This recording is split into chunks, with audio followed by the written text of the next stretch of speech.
지난 본문에서 이제 바울은 자신과 함께 아볼로를 심고 물주는 일꾼이라고 얘기를 했습니다. 심고 물주는 어떤 일꾼의 노력도 중요하지만 씨앗을 움틔우고 자라게 하시는 분은 결국 하나님이시라는 것이죠. 지금 갑자기 또 기억이 나서 명확하게 어디 본문인지 기억이 나지 않지만 복음서에 보시면 이제 하나님 나라의 비유에 대한 말씀 가운데 농부가 이제 씨앗을 심고 물도 주고 막 밤낮 그 자신의 경작지를 돌보긴 해도 그 농부는 정작 그 씨앗이 어떻게 자라나는지를 알지 못합니다. 그것이 이제 하나님 나라의 비유 말씀 가운데 하나인데 이제 마침 그것과 같은 비유이죠. 바울이 뭐 열심히 씨앗을 심고 아볼로도 열심히 물을 주었지만 바울도 아볼로도 그 밭에서 어떻게 하나님 나라의 비밀이 싹이 나고 자라는지를 알지 못합니다. 결정적인 역할을 하는 사람들이 될 수 없습니다. 모든 것을 이루시는 분은 하나님이시라는 것이죠.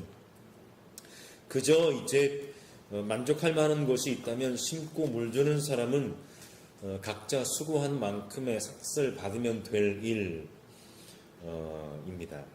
일정 정도의 삭을 넘어서는 것을 바라는 것은 수고의 가치를 떨어뜨릴 뿐이죠. 내가 누군데 라고 하기 시작하면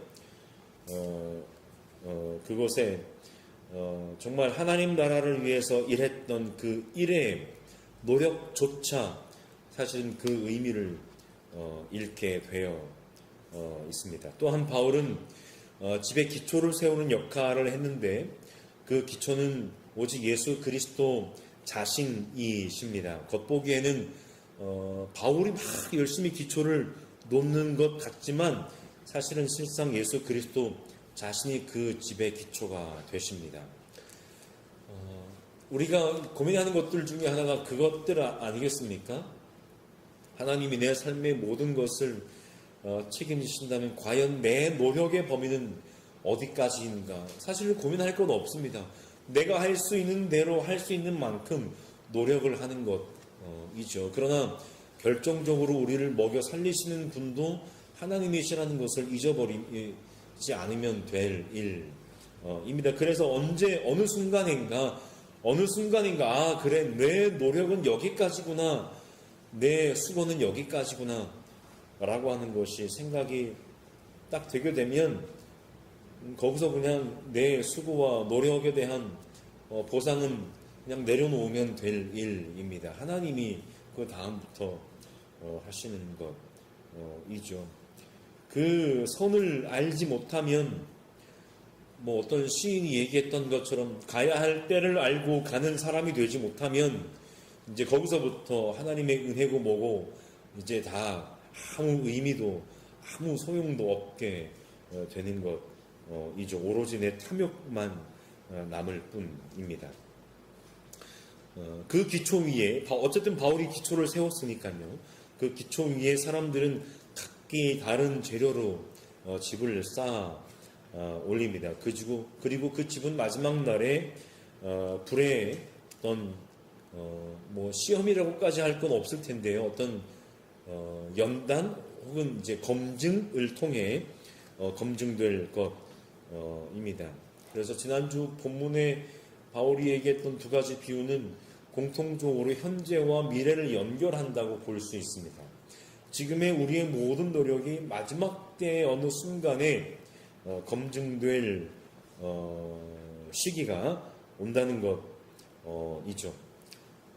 그리고 결국은 그 마지막 때를 향한 삶이 오늘 현재의 삶인데 비록 눈에 보이지 않지만 언젠가 싹이 나와서 열매를 맺을 싹은 지금 자라고 있고 언젠가 검증될 집은 지금 지어져 가고 있기 때문이죠. 그러니까 그리스도의 삶은 마지막 어느 한순간을 위한 삶이기도 하지만 그것을 위해서 오늘 우리의 삶을 충실하고 신실하게 살아가는 것이 그리스도인의 삶의 모습이어야 한다는 것입니다.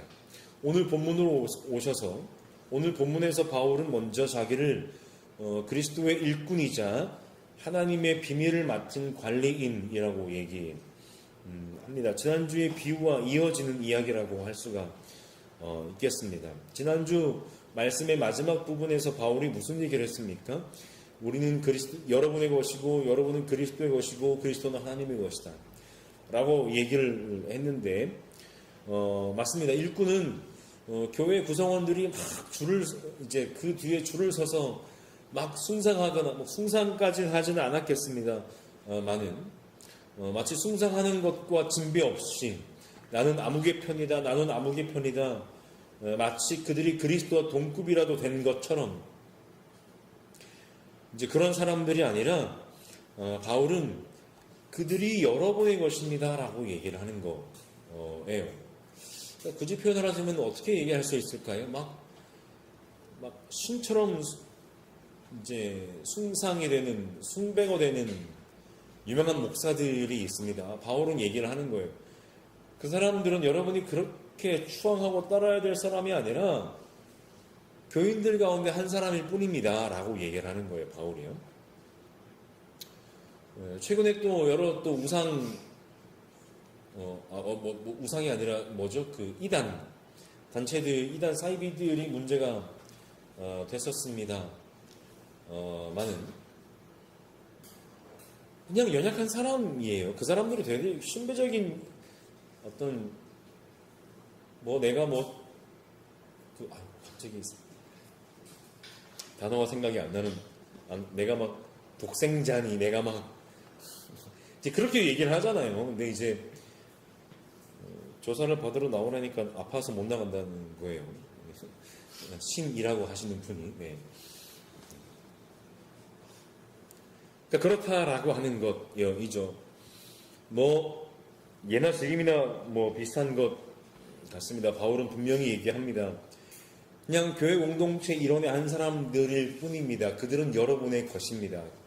여러분 모두는 그리스도의 것이고 그리스도는 하나님의 것입니다. 그렇게 얘기를 하는 것이죠. 비록 단어는 달리 쓰였지만 3장 5절에서 바울은 자신과 아볼로는 주님께서 맡겨주신 일을 감당하면서 그저 사람들이 믿게끔 하는 일꾼이라고 그렇게 얘기를 했습니다. 3장에 일꾼이라고 기록된 단어는 오늘 본문에 일꾼이 아니라 관리인과 같은 단어입니다. 그리스도의 일꾼으로서 하나님의 비밀을 맡은 관리인의 역할은 무엇입니까?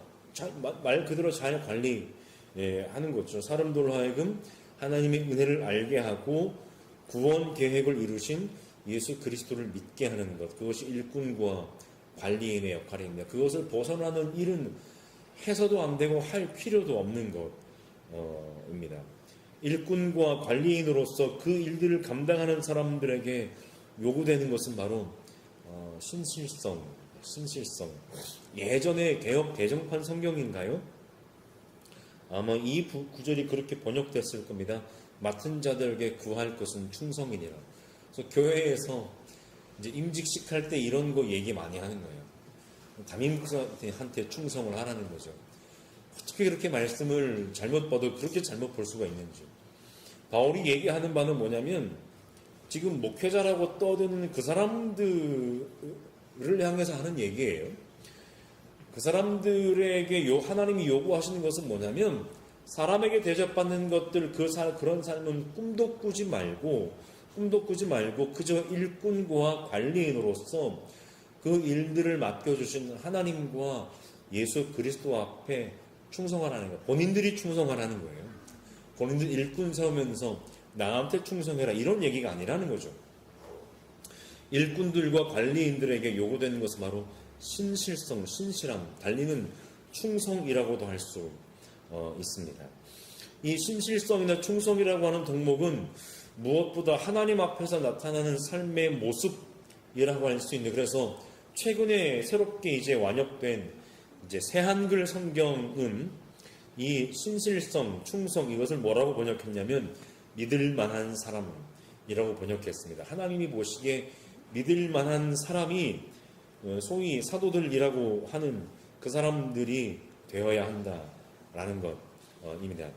그런데 이제 이것이 사람들에게는 달리 보일 수도 있어서요. 어떤 다양한 모습들의 사도들이 있었지 않았겠습니까? 하나님 보시기에 믿을 만한 사람이 과연 사람들에게는 어떻게 보일까? 달리 보일 수도 있을 것 같습니다. 사람들이 보기에는 와, 이 사람이 대단한 하나님의 종 같고, 사람들이 보기에는 저거는 뭐 별로 그렇게 하나님의 종 같지도 않고, 막 그렇게 사람들의 차이가 있겠죠. 바울을 향한 고린도 교인들의 시각도 아마 그랬던 것 같습니다. 바울이 처음 그 고린도의 복음을 전한 후 시간이 흐르면서 이제 바울은 거기에 부재하게 되었고요. 다른 곳으로 옮겨 다니면서 복음을 전해야 했기 때문에 바울은 그곳에 부재하게 되었고, 언제부턴가 그들은 모든 면에 풍족한 공동체가 되어가기 시작했습니다. 특히 언변과 지식의 측면에서 그랬습니다. 그래서 그들은 풍성해진 지혜를 자랑하게도 된 듯 합니다. 물론 그들이 의도한 것은 아니었겠지만은요, 그들에게 풍성해진 언변과 지식, 그 다음에 지혜의 자랑이 바울이 그들에게 애초에 전했던 복음의 핵심이었던 그리스도의 십자가를 달리 보게 한 원인이 되지는 않았나 싶기도 합니다. 바로 거리낌이고 어리석음이라는 시각입니다. 그런 복음에 대한 관점의 부정적 변화는 그 복음을 전했던 바울의 과거의 모습이나 행동을 석연치 않게 보게도 했을 것입니다. 바울이 좀 방어적으로 질문을 했지만 훌륭한 말이나 지혜로 가르치지 않은 것, 복음을 좀 웬만하면 좀 세상의 지혜와 견주어도 좀 없어 보이지 않게 좀 있어 보이는 말로 지혜로 가르쳤으면 좋았을 텐데 라고 하는, 또 고린도 교회를 방문했을 때 바울의 병든 육체와 또 끊이지 않는 노동에 지쳐서 때로는 남루해 보였기도 했을 그런 그의 행세, 물론 뭐 그렇다고 막 거짓 차림으로 가진 않았겠습니다. 많은 또 뭐 1년 6개월을 있으면 좀 그래도 어느 정도부터는 좀 단단한 음식, 좀 대단한 가르침으로 생각할 수도 있는, 단단한 음식을 주지 못하고 갓난아기 젖먹이는 것과 같았던 그의 가르침 등등. 그러니까 시간이 흐르면서 바울도 부재한 상황이고 고린도 교회가 여러 가지 측면에서 이제 풍성한 공동체가 되었을 때 바울과의 모습을 되돌아보니까 뭐 그의 복음의 핵심이 그리스도의 십자가, 뭐 그것은 그렇다고 쳐도 여러 가지 어떤 바울에게서 풍겼던 그런 모습들이 좀 달리 보였을 것이라는 것이죠. 뭐 그렇게 뭐 언변도 화려하지도 않고 말도 그냥 뭐 어버버하고 뭐 그런 되게 잘 쓰는 것 같은데 막 이것부터 시작해서요. 되돌아보니까 야, 바울이 우리한테 왔을 때 보니까 더 그렇게 뭐 그랬던 것 같아, 좀 거시기했던 것 같아 라고 이제 그러한 생각들이 그들에게 이제 들었었겠죠. 그러니까 그들은 나름 진보한 신앙과 잣대로 이제 바울과 그의 가르침을 판단하기 시작했을 것이라는 것이죠. 그러나 그들의 진보한 신앙과 안경이라는 것은 색안경이었고 부정적인 잣대였을 뿐이었습니다. 그들이 이제 색안경을 끼고 부정적인 잣대로 자기를 판단하기 시작했다는 것 바울도 알았었죠. 왜냐하면 그를 찾아온 글로의 집의 사람들이 그런 상황을 아마 다 말해 주었을 것입니다.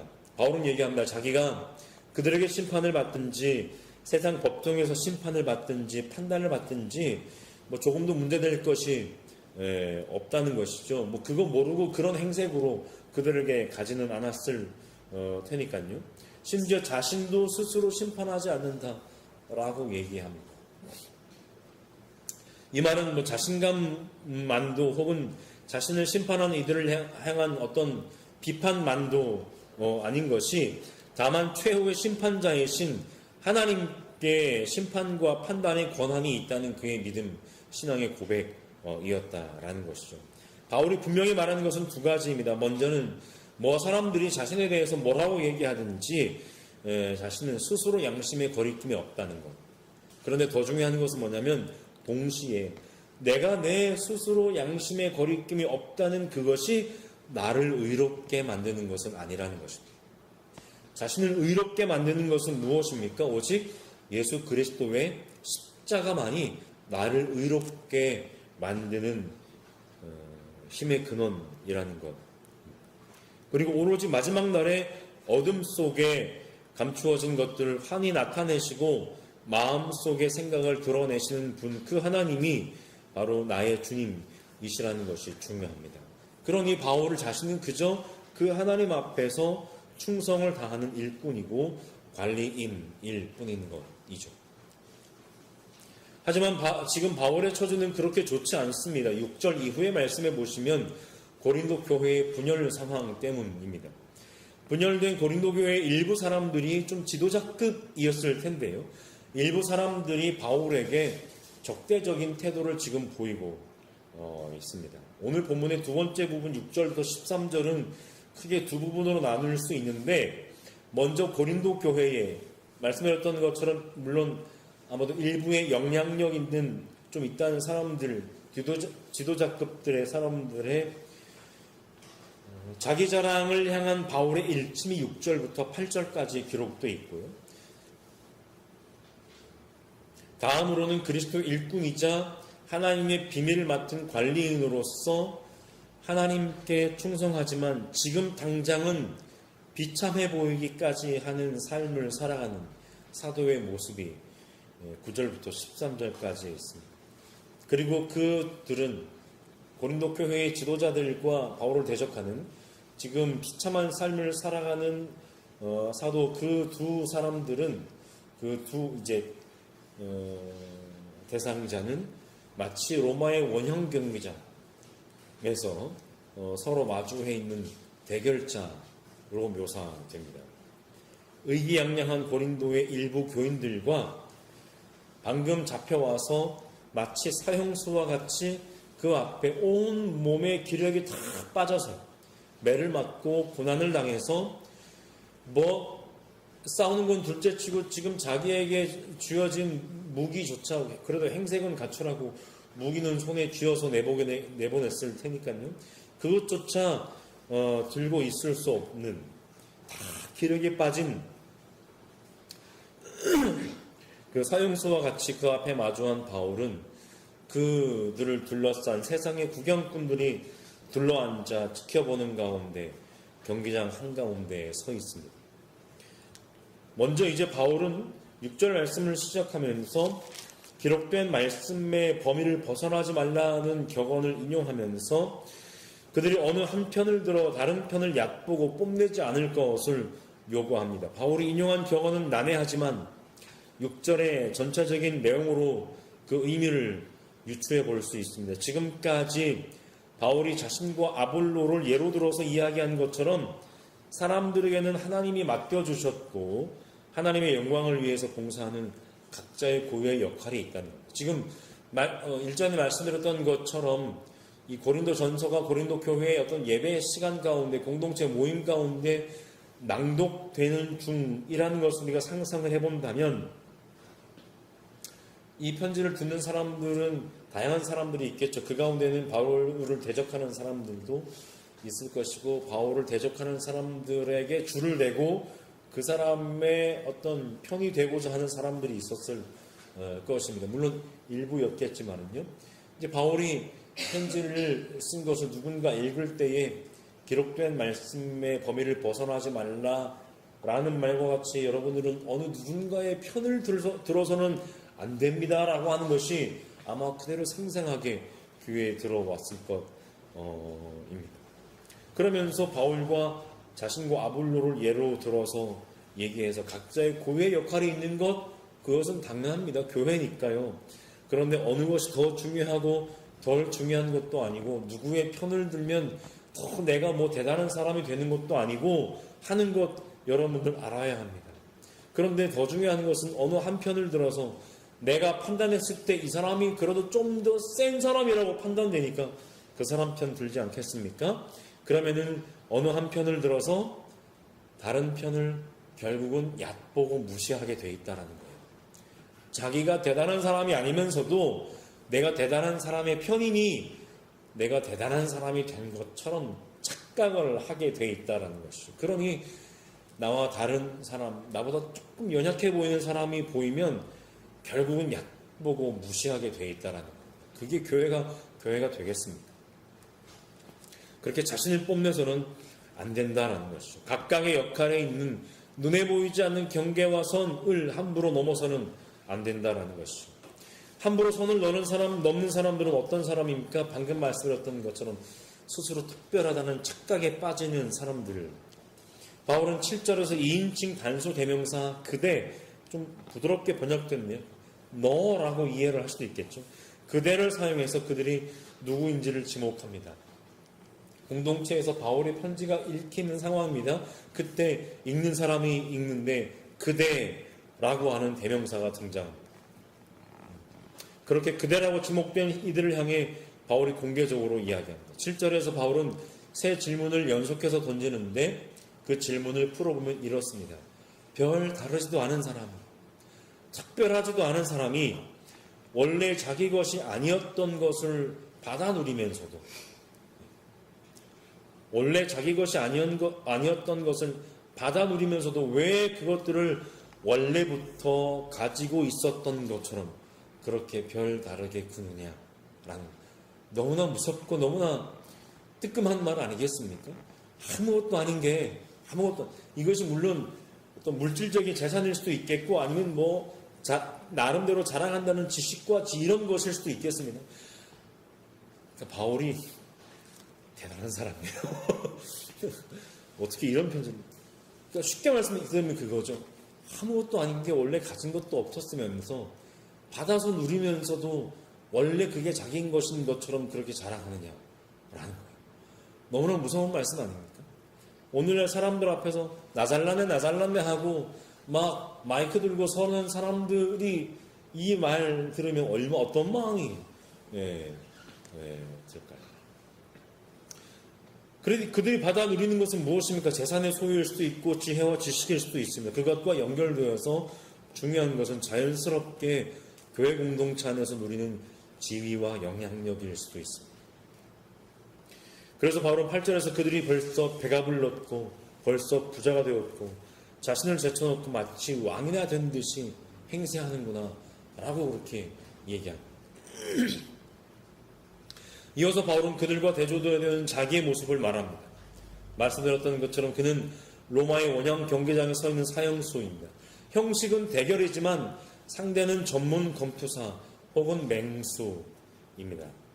대결의 형식을 가진 사형 집행에 다름없습니다. 구절에서 가장 보잘것없다라는 말은 가장 작다는 의미도 있지만 마지막이라는 의미도 있습니다. 이제 마지막 죽을 것만 남겨둔 거예요. 말 그대로 사형을 선고받고 삶의 마지막 순간에 서 있는 사람입니다.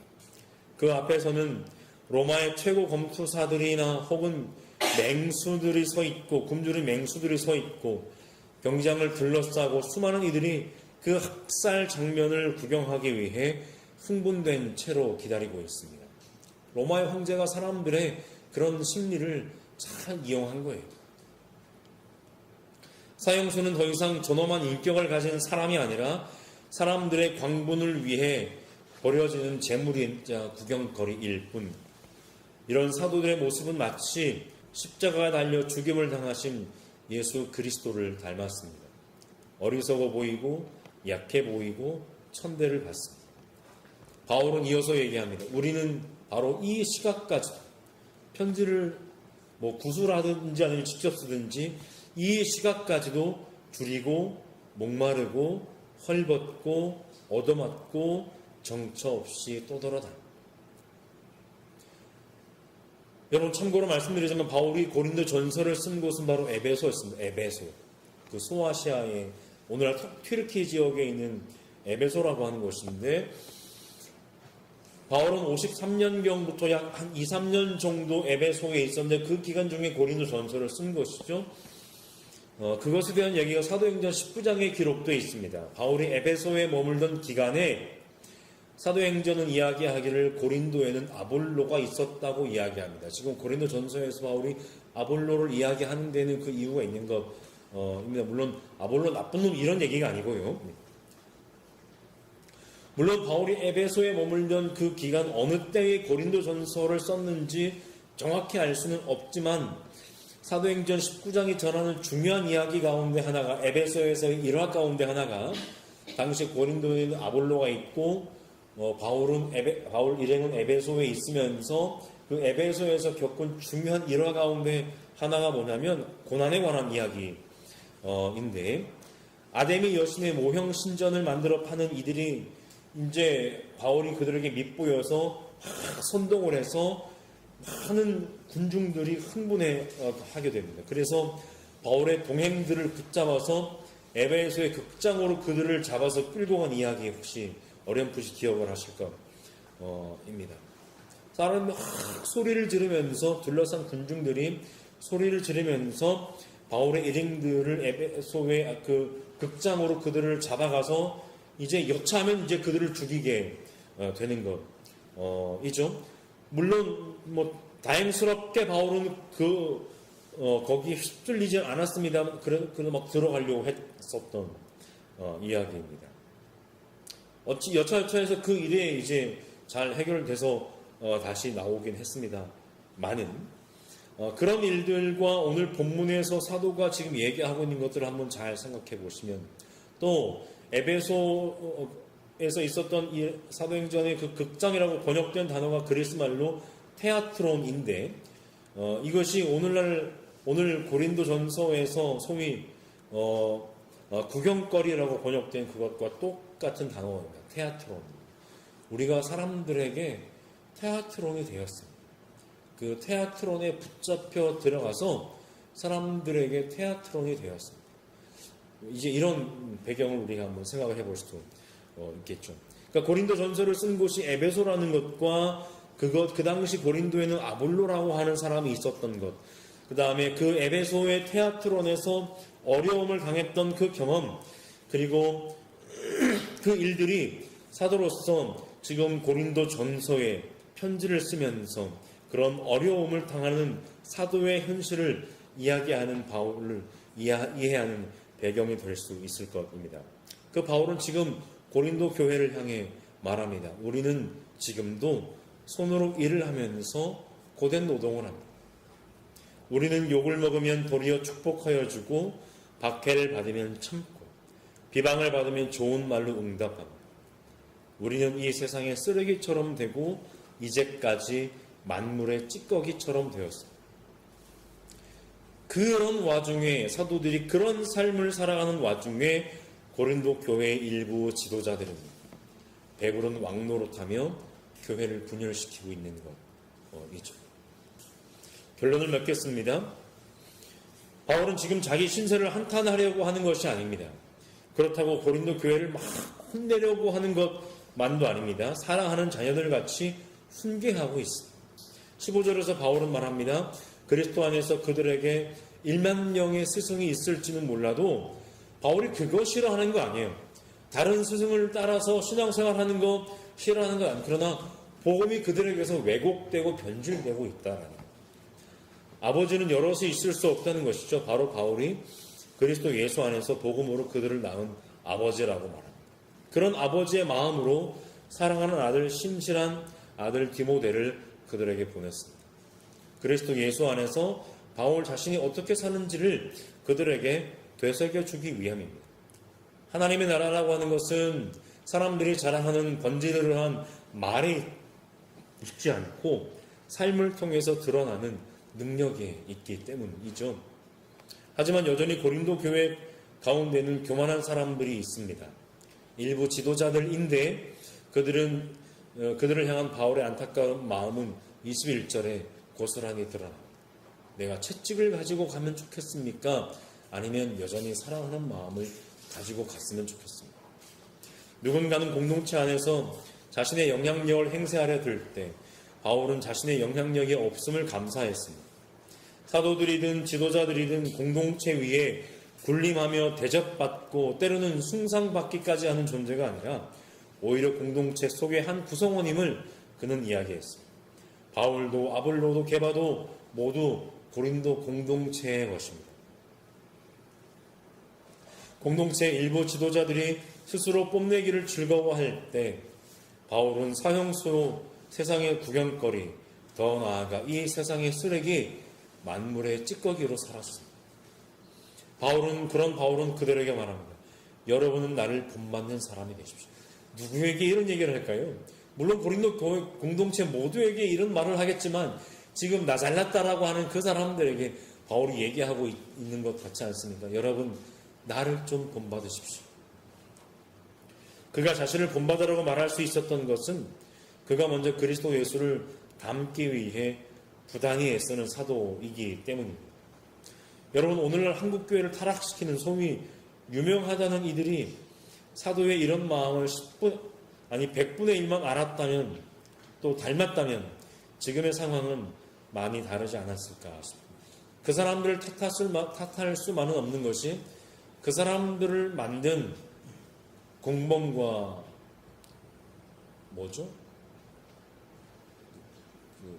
동조자들도 분명히 있기 때문 있습니다. 바울이 예수를 닮기 위해 부단히 애썼던 것처럼 오늘 우리도 예수를 닮는, 바울이 자신을 닮으라고 얘기할 때 참 그만하네 이럴 것이 아니라 예수도 닮지만 바울을 닮는 것도 결국 예수를 닮는 삶의 한 마디 가운데 하나일 테니까요. 오늘 우리도 그렇게 예수와 또 예수를 따랐던 수많은 이들의 삶을 조금이라도 닮아가는 삶을 살아갈 수 있다면 얼마나 좋을까 한번 생각을 해보게 됩니다.